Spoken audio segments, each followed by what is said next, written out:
नमस्कार दोस्तों, स्वागत है आपका अपने यूट्यूब चैनल प्रेस स्कॉलर्स में। मेरा नाम अनीश शर्मा। मैं आज मैं फिर से हाजिर हूं आपको करंट अफेयर का कंप्लीट ट्यूटोरियल लेकर, जो आपके आने वाले एग्जाम के लिए बहुत ही महत्वपूर्ण रहेगा। अगर आप चैनल पर पहली बार आए, चैनल को सब्सक्राइब कीजिए, लाइक कीजिए, बेल आइकन को दबाइए, इससे लेटेस्ट वीडियो की नोटिफिकेशन आपको मिलते रहें। तो चलते अपने वीडियो की तरफ।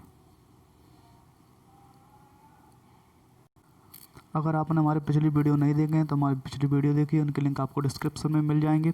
अगर हमारे लेटेस्ट न्यूज़ चाहते हैं आप करंट अफेयर से संबंधित, तो हमारे टेलीग्राम चैनल को सब्सक्राइब कीजिए, उसका भी लिंक आपको डिस्क्रिप्शन में मिल जाएगा।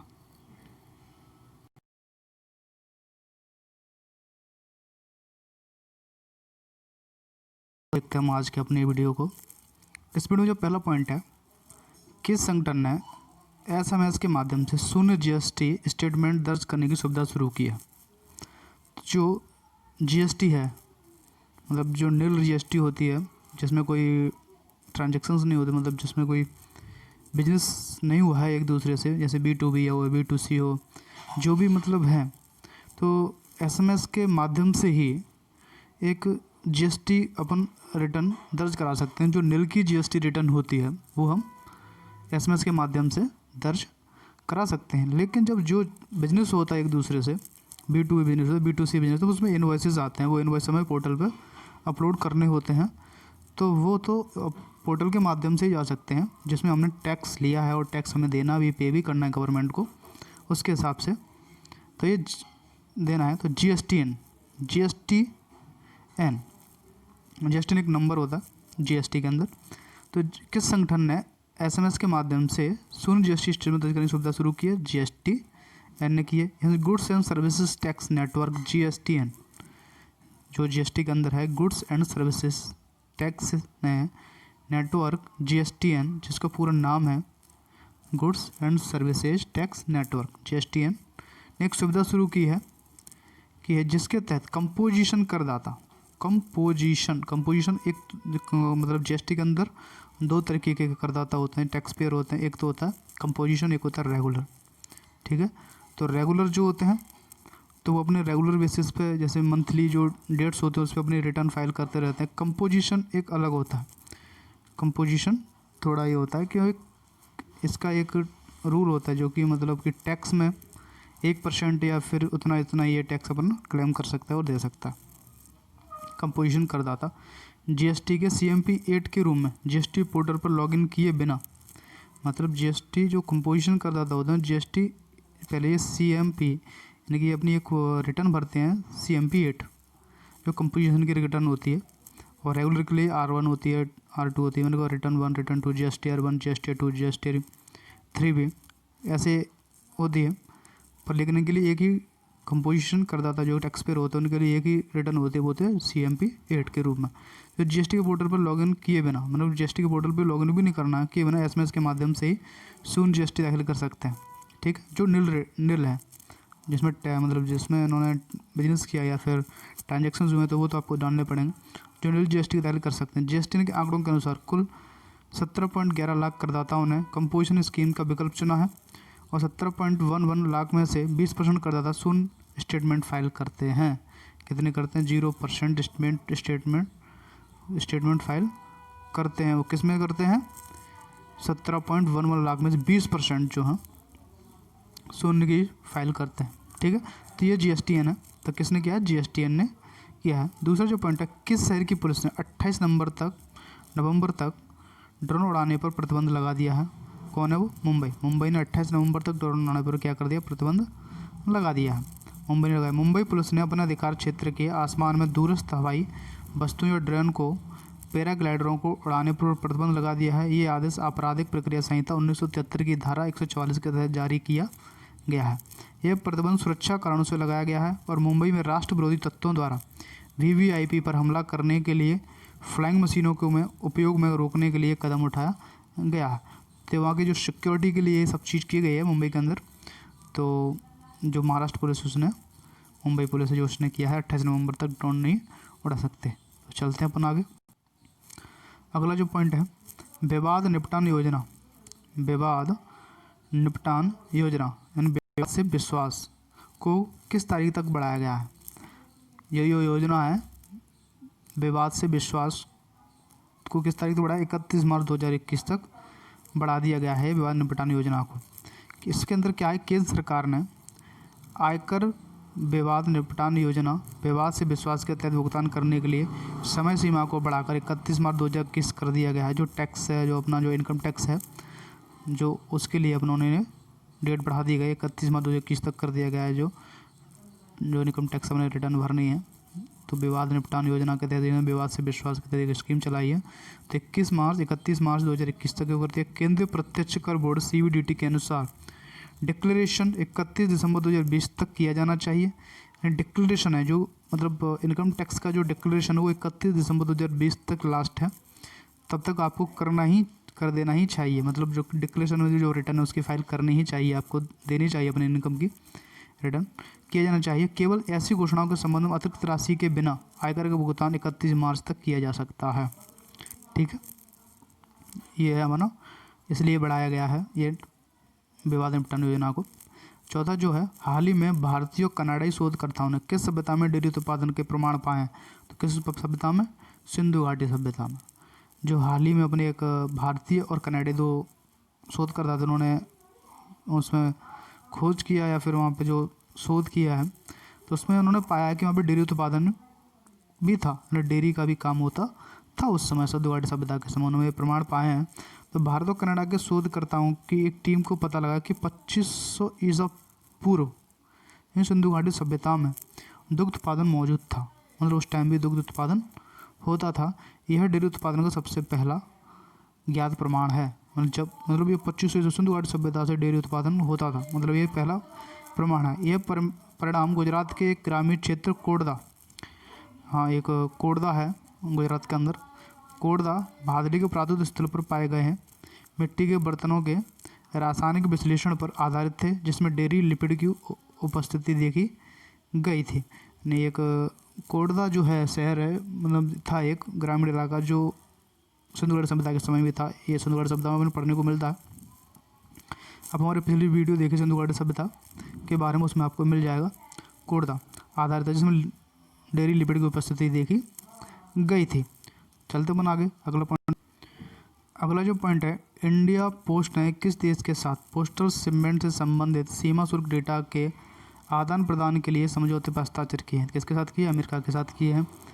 इंडिया पोस्ट है जो इंडियन पोस्टल है, उसने शिपमेंट से संबंधित सीमा शुल्क, मतलब जो कर लगता है इससे उधर आने के लिए, जो कस्टम ड्यूटी है, सीमा शुल्क है, के आदान प्रदान के लिए एक समझौते पर हस्ताक्षर किए। किसने किए, अमेरिका के साथ किए थे। India post United state postal service USPS ने पोस्टल शिपमेंट से संबंधित सीमा शुल्क डेटा के आदान प्रदान के लिए एक समझौता किया है, जिसमें दोनों देशों के गंतव्य पर उनके भौतिक आगमन से पहले अंतर्राष्ट्रीय डाक वस्तुओं के इलेक्ट्रॉनिक डेटा का आदान प्रदान करने में सक्षम बनाया है। इस समझौते के अनुसार इलेक्ट्रॉनिक एडवांस डेटा EAD का आदान प्रदान दोनों देशों के बीच आपसी व्यापार को बढ़ावा देने में सक्षम करेगा। ठीक है जी। अगला जो पॉइंट है, अंतर्राष्ट्रीय यात्रियों के लिए ई-बोर्डिंग सुविधा शुरू करने वाला पहला हवाई अड्डा कौन सा है। हैदराबाद अंतर्राष्ट्रीय हवाई अड्डा। कौन सा है, हैदराबाद अंतर्राष्ट्रीय हवाई अड्डा, जो अंतर्राष्ट्रीय यात्रियों के लिए ई-बोर्डिंग सुविधा प्राप्त करने की सुविधा उसने शुरू की थी। मतलब कि घर से ही अपने इंटरनेट के माध्यम से वीडियो कॉलिंग द्वारा आप बोर्डिंग कर सकते हैं वहाँ पे जाने से, फिर वहाँ पे डायरेक्ट आपको ले जाते हैं। हैदराबाद अंतर्राष्ट्रीय हवाई अड्डे ने घरेलू यात्रियों के अलावा अंतर्राष्ट्रीय यात्रियों के लिए संपर्क रहित ई-बोर्डिंग सुविधा शुरू की है। देश से बाहर जाने वाले यात्रियों के लिए संपर्क रहित ई-बोर्डिंग शुरू करने वाला यह देश का पहला हवाई अड्डा बन गया है। यह स्वदेशी रूप से विकसित डिजिटल समाधान का उपयोग करता है, जिसके उपयोग से यात्री कतारों और प्रतीक्षा के समय से बच सकते हैं। तो ये आपको बेनिफिट्स मिलेंगे ये ई-बोर्डिंग से। ठीक है, कतार में नहीं लगना पड़ेगा, अपन बैठे बैठे अपनी बोर्डिंग हो जाएगी और डायरेक्ट अपन चले जाएंगे हवाई जहाज के अंदर। ठीक है जी, तो अगले चलते हैं आगे। इसमें मेरा 7वां पॉइंट है, किस संस्था ने संपर्क रहित कैशलेस भुगतानों को प्रोत्साहित करने के लिए रुपए फेस्टिव कार्निवल शुरू किया है। किस संस्था ने किया है, national payment corporation of India. किसने किया है, national payment corporation of India ने रुपए के साथ मिलकर के रुपए फेस्टिव कार्निवल शुरू किया है, जो कैशलेस भुगतान को प्रोत्साहित करें, इनकरेज करने के लिए, जो मतलब कैशलेस, जो कैश नहीं करना, अपना डिजिटल या फिर किस तरीके से कर सकते हैं फेस्टिव कार्निवल शुरू किया। किसने किया? National payment corporation of India, NPCI ने। National payment corporation of India, NPCI ने हाल ही में रुपए फेस्टिव कार्निवल नाम से एक अभियान शुरू किया है। इस अभियान के तहत संस्थान रुपए कार्ड का उपयोग करके विभिन्न ब्रांडेड वस्तुओं खरीद पर 65% तक का लाभ और छूट प्रदान कर रहा है।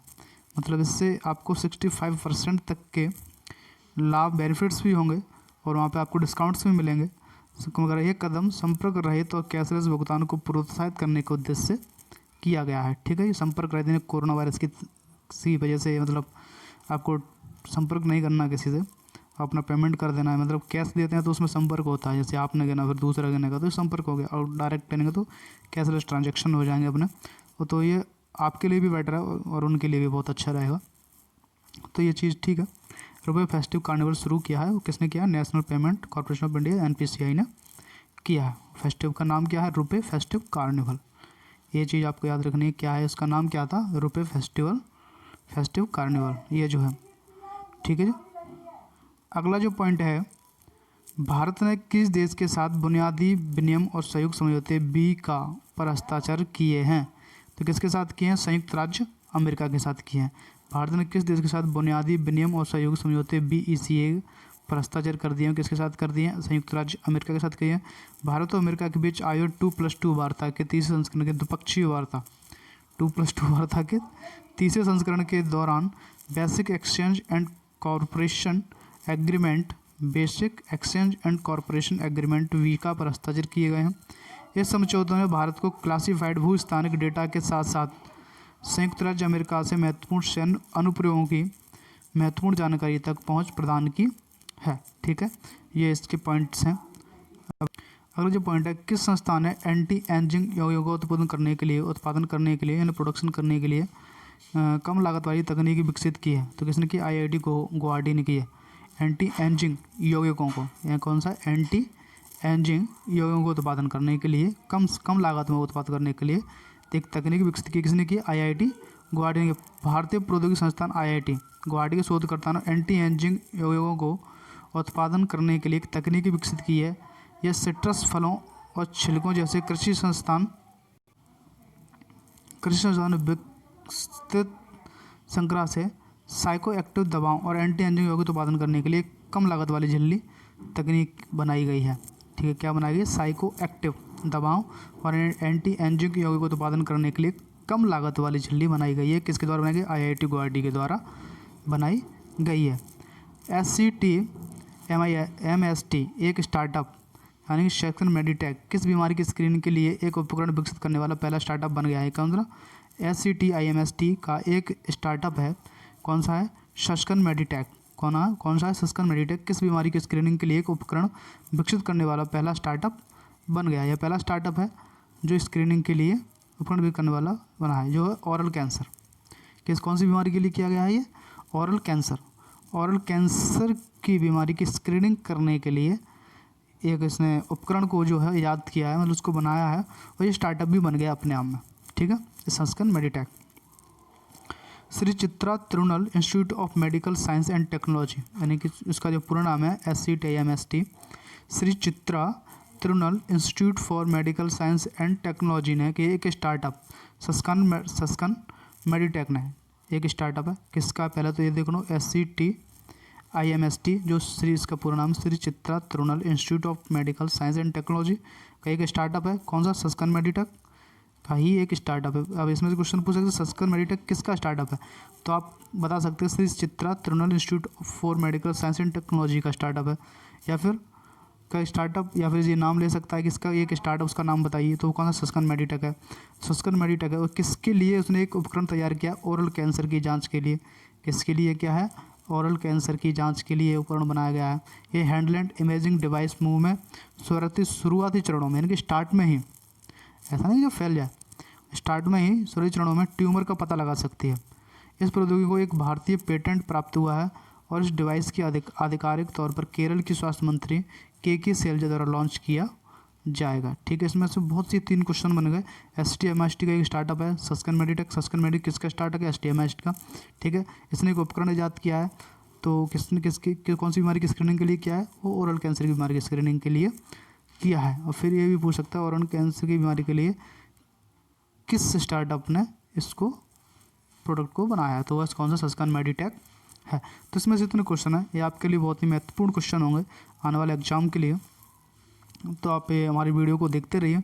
आप वीडियो कैसा लगा आपको कमेंट सेक्शन में कमेंट करके ज़रूर बताइए, और चैनल को प्लीज़ सब्सक्राइब जरूर कीजिए, शेयर भी कीजिए, हमें मोटिवेशन मिलता है, इससे हम आगे आपके लिए और भी वीडियोस लाते रहेंगे। देखने के लिए धन्यवाद।